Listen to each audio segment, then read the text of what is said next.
Greetings, D&D nerds! Welcome to the CR7 Finals! Today, we will be conducting the conclusion of the CR7 tourney.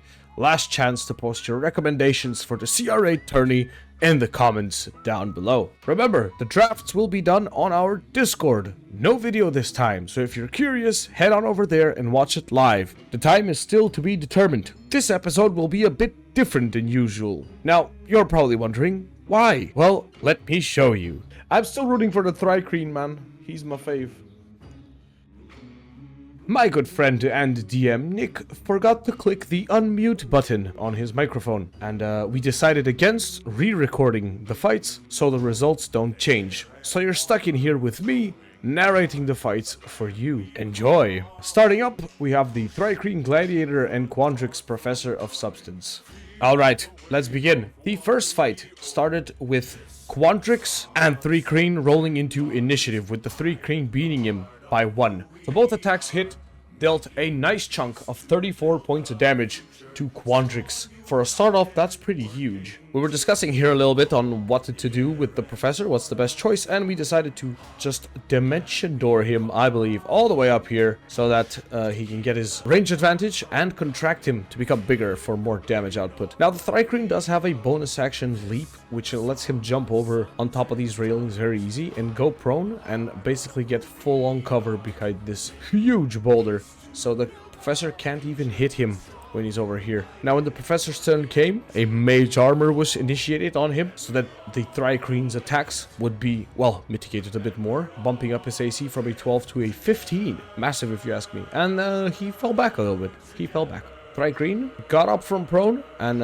that's 15 feet of his movement done. But, I mean, that's pretty much fine, I think, for him. He just goes up to a wall, leaps on top, and that's pretty much it for his turn. I believe he dashed and went and hit again against this other boulder, making Quandrix technically lose one more turn on not being able to do anything. Walking up to the ledge, here we prepared an attack for him. When Thri-kreen popped up, which he does right now, Quandrix shoots him with a spatial blade directly in his face for a 15, which that misses. And this gives the bug a simple way to just get up on top of him with his leap. 20 feet jump up on top, right in front of his face. The attack that did hit, he just used his avoidance to TP himself 30 feet away, hence making the second attack miss. And then 2 shots were fired at the Thri-kreen for 44 points of damage. Now, because we recharged his contraction thing, 60 feet of movement gets him really far away. Now,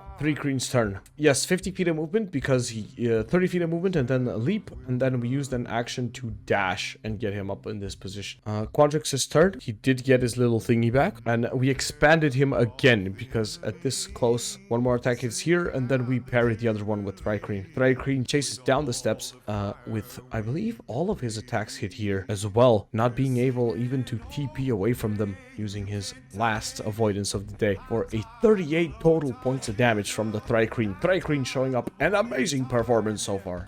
He cannot contract yet, so the best decision we made right now is to turn Quandrix into, well, polymorph himself into a giant ape. At this moment, we thought Thri-kreen is cooked. A couple of rounds in, 2 hits from Thri-kreen doing a little bit of damage to him. 2 constitution saving throws for the thingy, which succeeded actually. And then a constitution concentration check fails on the second Thri-kreen, which means Quandrix is returned back into his form. Cannot contract still. He still cannot contract. He is stuck in this position. I believe this gets parried. This one hits the Thri-kreen, pushing him back 10 feet. Quandrix attempting to run away, but with the 30 feet of movement and the 20-foot leap, it's just too goddamn easy for the Thri-kreen, landing a natural 20 on the last hit for 36 total points of damage, and probably the biggest upset we've had so far. Next up, we have the Stone Giant versus the Giant Ape. We kick things off into initiative with the Stone Giant having a 15 against the Giant Ape's 3, giving him a starting advantage position. Now, as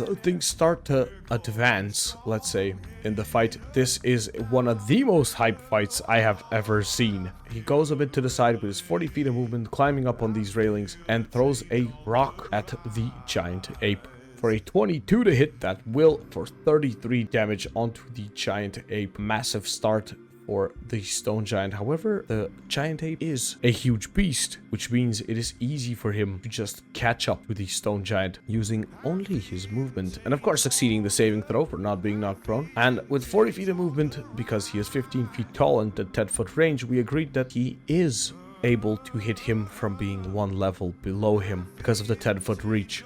So 2 fist attacks onto the kneecaps of the stone giant, which I believe one hits here for 23 points of damage. And now it just becomes your classic casual slug off. Both of these creatures just in trading blows back and forth, the stone giant playing whack-a-mole with the giant ape's head. And now for cinema reasons, I remember I said here, put the giant ape a bit more so it looks like they're on the same level. Nothing too special about that one. 1 fist attack hits for 16 points of damage. That is not a lot of damage. Great club for a natural 1 here. That misses, and then the second one just hits. The giant ape's AC is 12, exactly enough that he needs for 19 points bludgeoning damage onto the giant ape. Giant ape again, 2 fist attacks for a 22 and a 20. Now that's some clean boxing there from the giant ape. In total, 43 points of damage. Wow. Massive comeback here from the giant ape. Massive.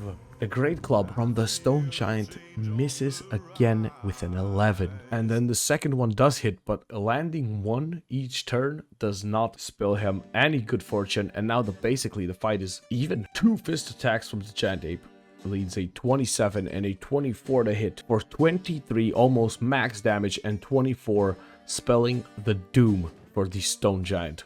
And the giant ape will meet the Thri-kreen gladiator in the finals, baby. In the finals. Okay, here we are in the finals, ladies and gentlemen. Once again, the Thri-kreen gladiator takes on the giant ape. This time, Thri-kreen initiative 17. Great start for him. Then we have the giant ape with a 12, giving the Thri-kreen an advantage for starting off this fight. Of course, every time he is further away, we roll the chachka, which is basically like a ninja star. That is what we discussed yesterday as well. He throws for a 23 that hits, and then 2 more attacks with his kitka. Just normal flat rolls. One of them will land for a total of 25 points of damage. Then once again, this just becomes a slug off. Both of our contenders are just hitters. There's nothing we can do. And then 1 fist attack will land here onto the Thri-kreen for 23 points of damage. That is a decent bit. But now the Thri-kreen activates his, I don't know how it's called actually. I'll put it up on the screen. He gets advantage every time he hits when he isn't in max health. Once again, a normal roll for the chachka, which is a 19 to hit. That hits. It is pretty difficult for the Thri-kreen to miss. You have to keep in mind, the only way he misses if he rolls an under a 5, so from 1 to 4. And then, of course, all of the attacks will land, and the damage output on this little guy is just massive. 28 points of damage. The giant ape landing a natural 20 on the Thri-kreen gladiator, but the second attack will miss. So the first one is essentially like 2 hits, only 31 points of damage though. Not a lot from the rolls you can see. And then of course for the Thri-kreen, the chachka will miss, but the 2 githkas will land. So basically the higher damage output thingy lands another 27 points of damage. Back again to the giant ape. 2 fist attacks. It's pretty simple. It's a slug off, but a 15 does not land. A 28 will for 32 points of damage. Oh my, bro, that damage is massive. That is exactly like the crit. Like, the crit was the most average roll in the world, and this was one of the highest ones we've seen. Thri-kreen gladiator, again, 1 githka and 2 chachkas. Of course, everything lands for an additional 34 points of damage, and it comes down to the wire. If the ape lands 2 attacks onto the Thri-kreen, he's basically cooked. But the first hit is a 14, and it does not. And the 1 attack that does, he rolls minimal damage on it. Only 15 points of damage. Thri-kreen gladiator, last hopes. He lands the githka. He lands both of the chachkas. Will this damage output finish the giant ape here, giving the Thri-kreen gladiator the trophy? No, it will not. 32 points of damage, leaving the giant ape on 11 HP. And the dream, a 28 hits and a 27 does. If he rolls minimal damage, the Thri-kreen stands. But a almost max roll for 2 10s and a 7, and then 1 additional smack in the face for 24 will spill the doom for the Thri-kreen gladiator, leaving him second place in the CR7, and the giant ape. He couldn't beat 100 commoners, but he damn well beat everything in the CR730, and you better believe he did. You better believe he did. I would do a whole formal explanation for this fight. This is probably one of the most biggest dog shits I don't know ever walked on the planet. The Priest of Osiris is the worst mob in the game. Yeah. Sorry for the bonus match, guys. It's basically the Thri-kreen not being able to move and just getting pummeled to the ground. Yeah.